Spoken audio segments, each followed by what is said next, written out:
My daughter came home from school. I was emptying the groceries and she said, I was sitting in class and I felt my eyes fill with tears and one came down my face because I missed you.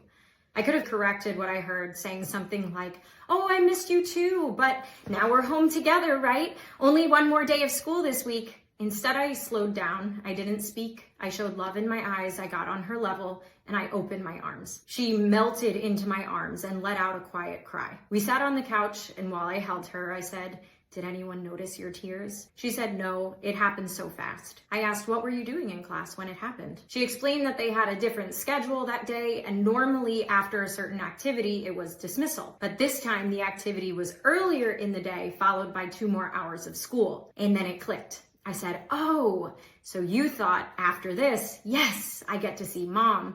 And then you were really disappointed when that wasn't the case. She nodded and took a big breath and her tears stopped. She jumped off my lap and said, I'm really hungry for a snack. If I had rushed in with quick reassurances or brushed her off while unloading the groceries, the tears would have stayed inside. And she would have learned that her sadness wasn't worth slowing down for. Or even worse, her sadness wasn't worth sharing with me.